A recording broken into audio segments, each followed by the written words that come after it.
Hi, guys. This is Michael from the Schweekly podcast.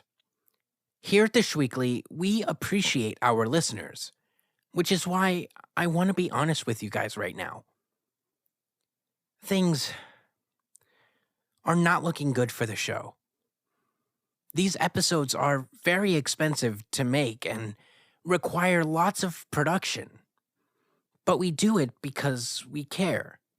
We do it because we believe you, the listeners, deserve to hear the news. And not just the good news, but also the bad news. That's what makes the Schweekly stand out from the different news shows out there. It's because we don't shy away from delivering the bad news. But unfortunately, we cannot do it without any financial backing. Shows like these are expensive. Heck, the theme song alone cost us $150. Excuse me. It's sink or swim for us right now. Jim O'Donnell from Mezuzah Home Security Systems, the parent company of the New York Times, wants to drop us.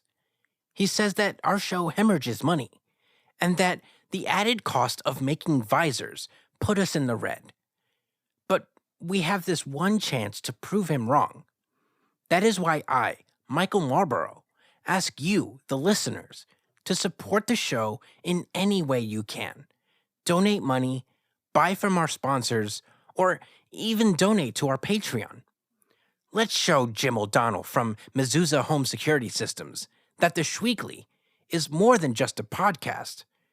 Let's show them that here at the Schweekly, we bring the news to you every day on a Schweekly basis. Thank you. From the New York Times, I'm Michael Marlborough, and this is the Schweekly.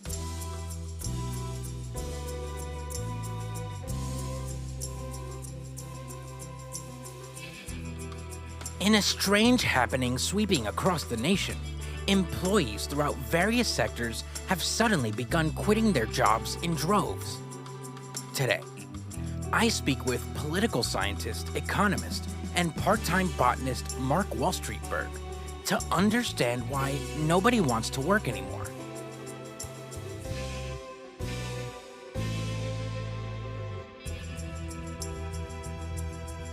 It's Wednesday, March 16th.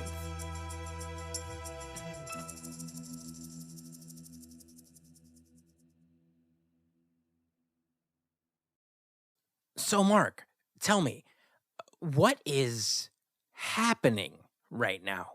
So it all started on Schmonday, which is, as we know, everyone's least favorite day.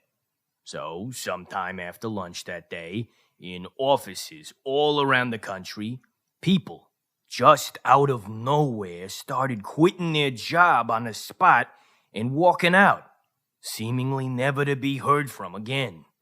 But what's particularly unnerving about the situation is not just the fact that large swaths of people left their jobs and continue to do so, but it's also how these people are leaving their jobs. What do you mean by how? The first video out of the many viral videos shows an office manager hiding in what seems to be the janitor's closet and filming his employee who had stood up from his desk and started screaming. Screaming? They're calling it the Great Resignation. What the fuck? What the fuck is going on? Are you guys seeing this? He's been like this for 5 straight minutes.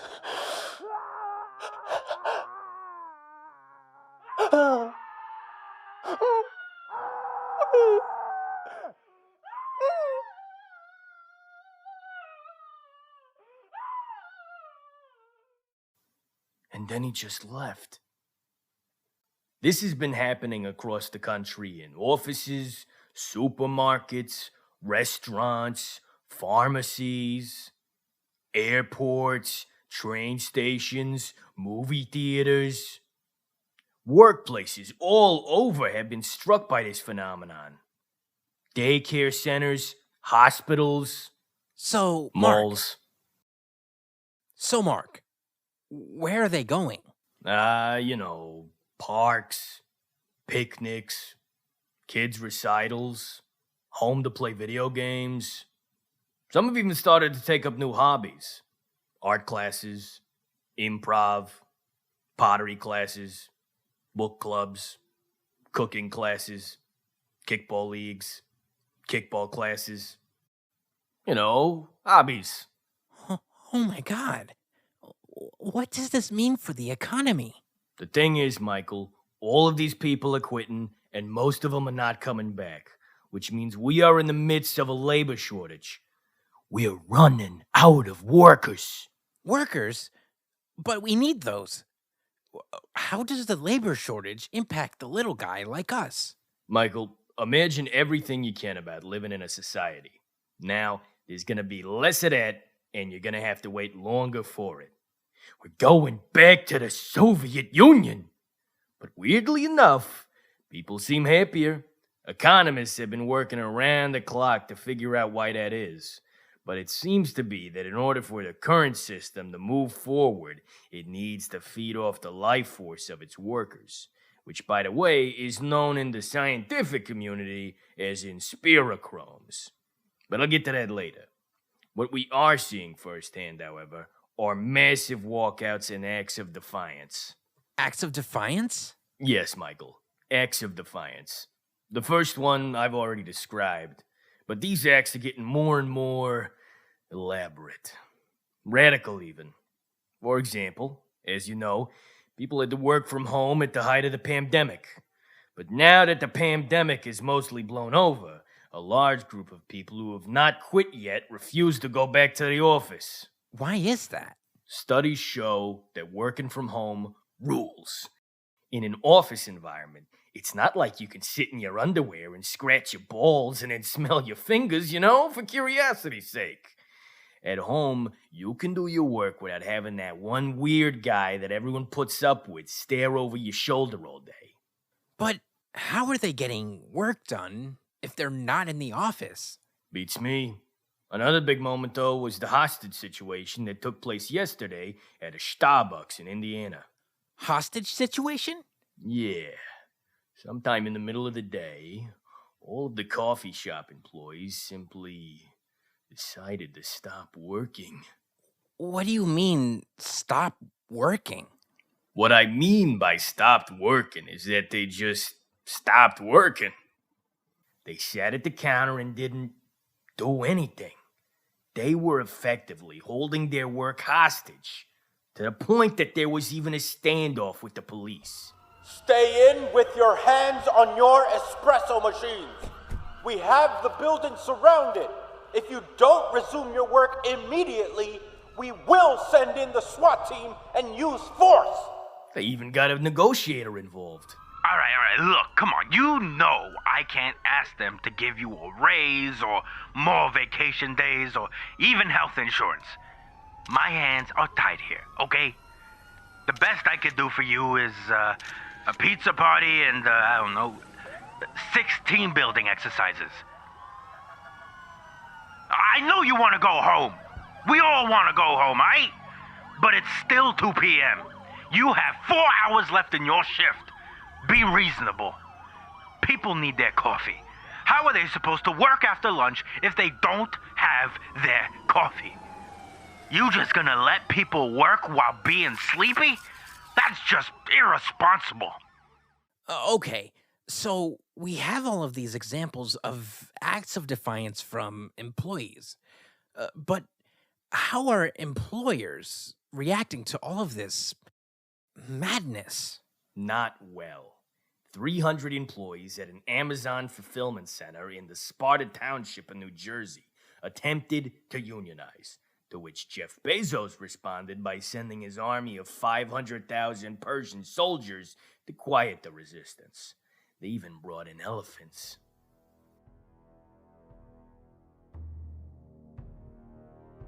They are in the presence of a god. They are quite fascinating. Even now they are defiant in the face of annihilation. In the presence of a god. It is unwise for them to stand against us. There will be no glory in their sacrifice, their defiance shall be erased from the histories. Those threats fell upon the deaf ears of the Amazon employees, however, as they slaughtered the entire Persian army while chanting, "We're not gonna take it" by Twisted Sister. They even pushed Jeff's elephants off nearby cliffs.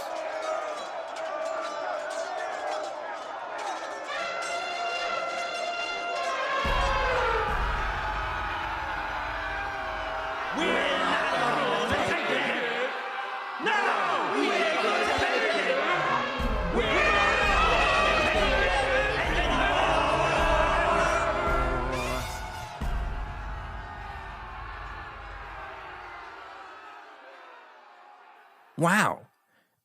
So tell me, why is it that nobody wants to get their fucking ass up and work anymore?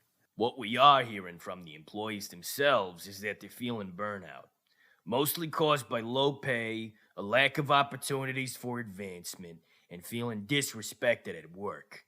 And that feeling quadrupled as a result of the pandemic. It's time to find something that's going to be better for my family. Something more stable. Something that will allow me to provide for them.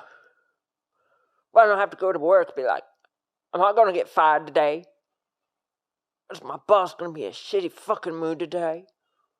Is it going to be on his goddamn period today?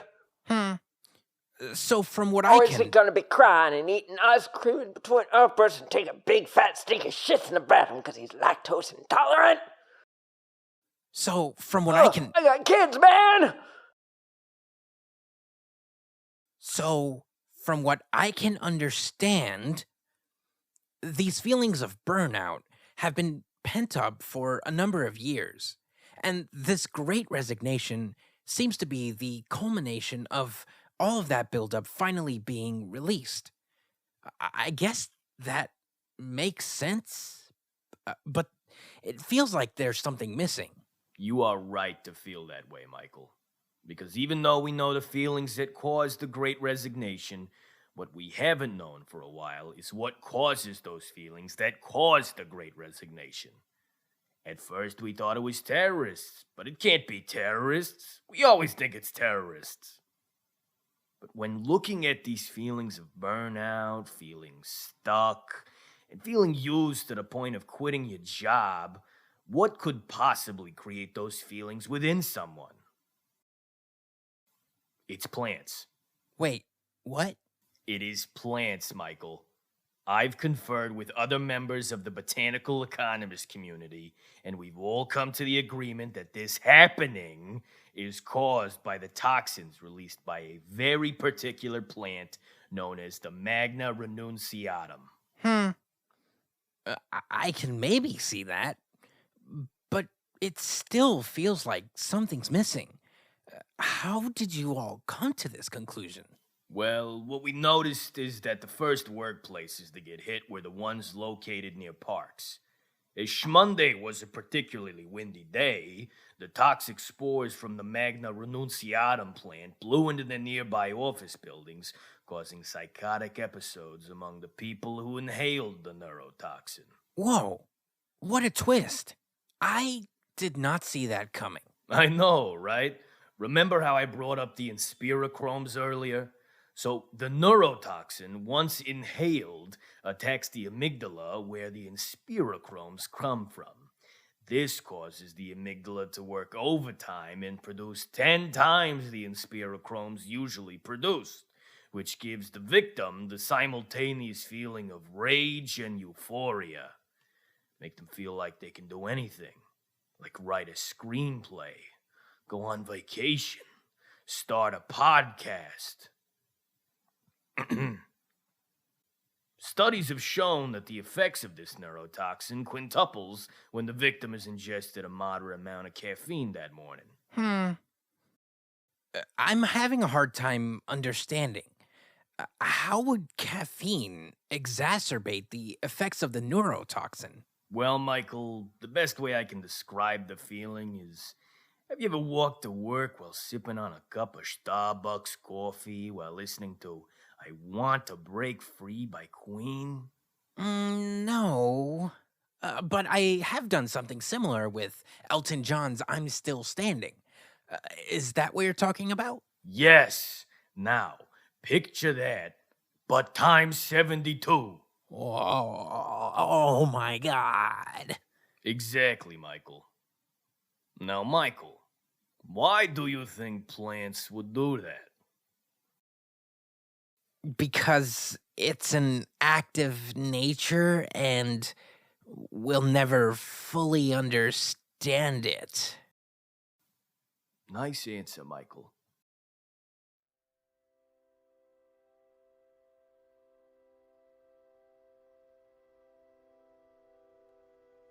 You're right. I mean, science will come up with some reason to put it in the books. But in the end, it'll be just a theory.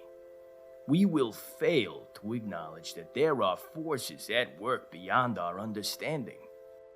To be a good part-time botanist, you must have a respectful awe for the laws of nature and the free market.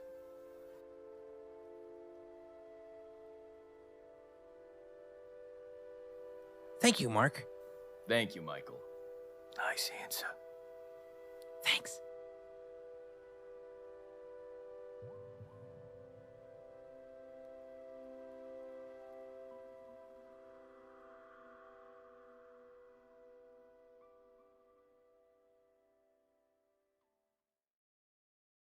We'll be right back.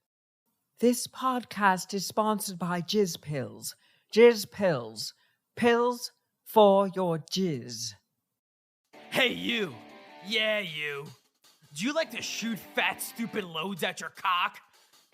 Yeah, me too. That's why I take Jizz Pills. The only pills to give you those monster loads you only read about in the papers. No more sad loads that remind you of your own mortality. No. Our loads will give you the confidence boost you need in the bedroom for when you blast all over your wife. Or your husband. We don't judge. They'll be lying there not knowing what hit them. Oh yeah, it's coming. So join me and the other hundreds of Americans who took the Jizz Pills pledge to not be the Ross Kardashian of their family. Enter promo code Jizz all day, day for 10% off your first order. Order your batch now and see how she or he Or they. will be coming back for more.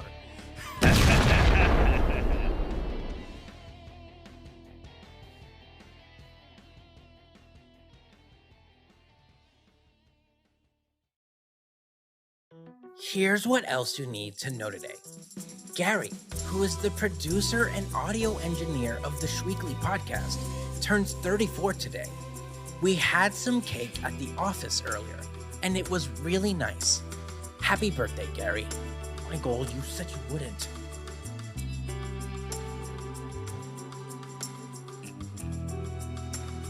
The Schweekly was created, written, and produced by Christian Espinal and Poopy Rubin.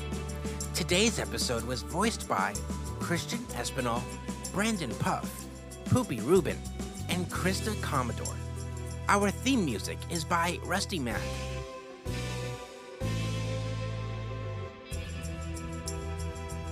That's it for the Schweekly. I'm Michael Maboro. See you next week.